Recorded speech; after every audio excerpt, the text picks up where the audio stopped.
Bonjour et bienvenue sur cette nouvelle vidéo sur le logiciel Adobe XD.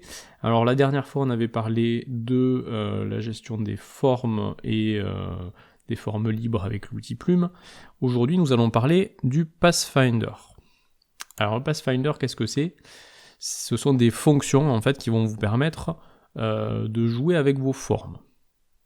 Alors pour l'illustrer, je vais tout simplement créer voire on pourrait partir même sur 3 formes, je vais partir sur 2 formes, alors qu'elles soient créées avec les formes primitives ou avec l'outil Plume, peu importe. Et je vais leur mettre donc un remplissage en fond, pas forcément le même d'ailleurs, et on va augmenter un petit peu. Oups, alors attendez, j'ai confondu l'opacité et la taille de bordure. Voilà, donc j'ai 2 formes. Ces 2 formes sont bien distinctes. Alors on a vu qu'on pouvait les grouper. Si vous les sélectionnez et que vous faites un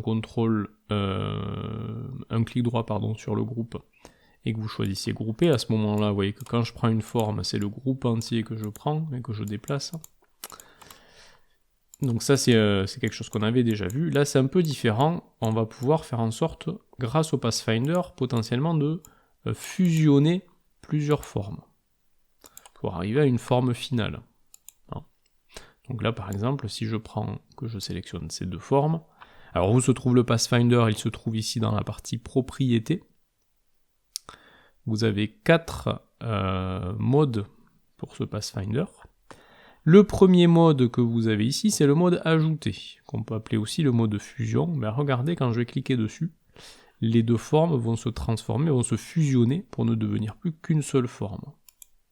Vous voyez, je n'ai plus maintenant qu'une seule forme, alors que je peux éditer d'ailleurs à tout moment, si je double-clique dessus pour rentrer en mode édition. Vous voyez qu'à ce moment-là, je peux retrouver un peu à la façon du groupe mes deux primitives d'origine, et je peux potentiellement à ce moment-là redouble-cliquer pour modifier les points d'ancrage qui constituent mes formes primitives.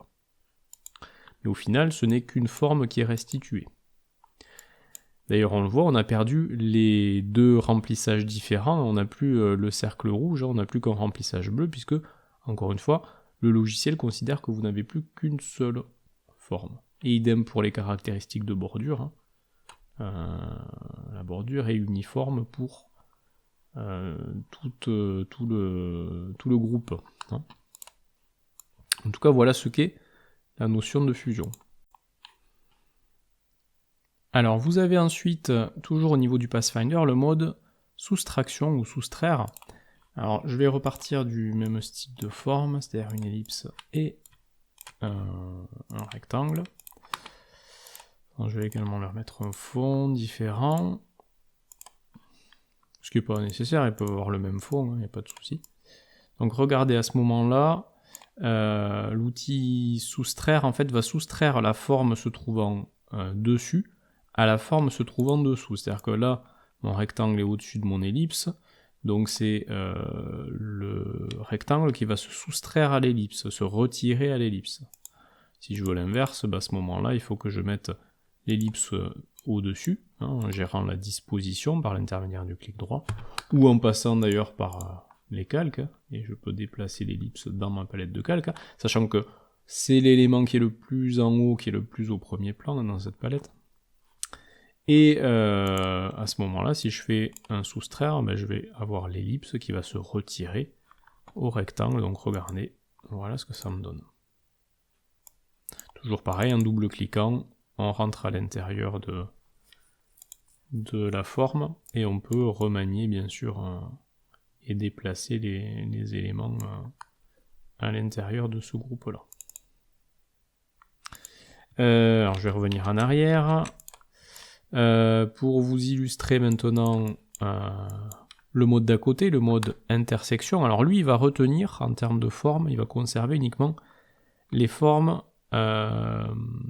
les surfaces qui se chevauchent, qui sont en intersection. C'est-à-dire que là, l'intersection c'est cette partie-là, au niveau de mes 2 objets, de mes 2 formes. Donc regardez, hop, l'intersection effectivement me conserve ceci.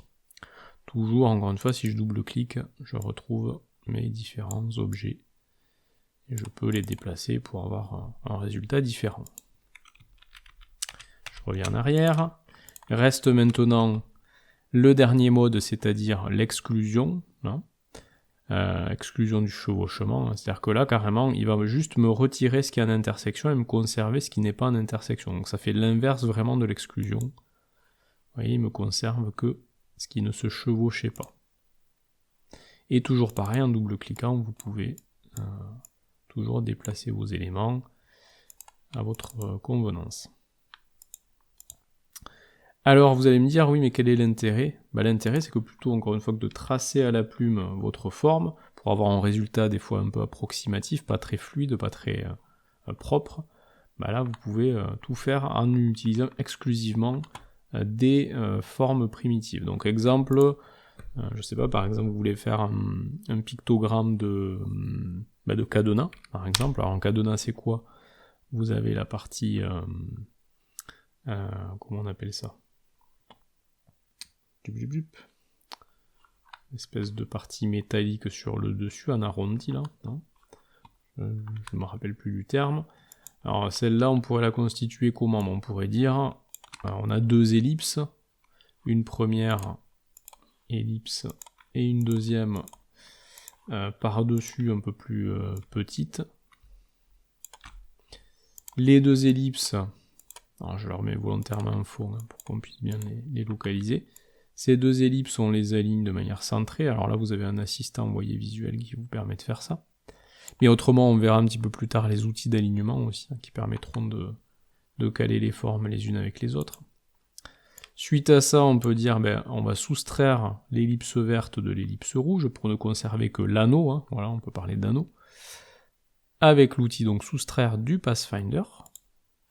Voilà ce que ça nous donne. Pour compléter l'icône, il suffirait de rajouter ici un rectangle qui correspondrait à la partie basse de notre cadenas.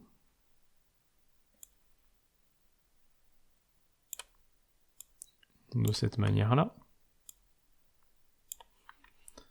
Et ensuite, nous prenons les deux formes et nous les fusionnons, nous les ajoutons. Et on pourrait même aller plus loin, on pourrait dire on va retirer carrément l'emplacement de la clé pour compléter le pictogramme. Donc je refais une ellipse. Pareil, je les mets en couleur, mais ça pourrait rester en fond blanc. Et du coup, je retire cette ellipse de la forme du dessous, avec l'outil soustraire. Et carrément, peut-être avec l'outil rectangle. Également. Hop. Soustraire ce rectangle de la forme du dessous. On va retirer la bordure. Il ne reste plus qu'à dimensionner correctement le picto, lui mettre la couleur voulue. Et le tour est joué. Si vous aviez dû tracer ça à la plume, ça aurait été une autre histoire, surtout au niveau de la gestion des arrondis. Donc voilà pour ce qui est de l'utilisation du Pathfinder avec ces 4 modes, le mode ajout, le mode soustraire, le mode intersection et le mode exclusion du chevauchement. Et on se retrouve très bientôt pour une nouvelle vidéo.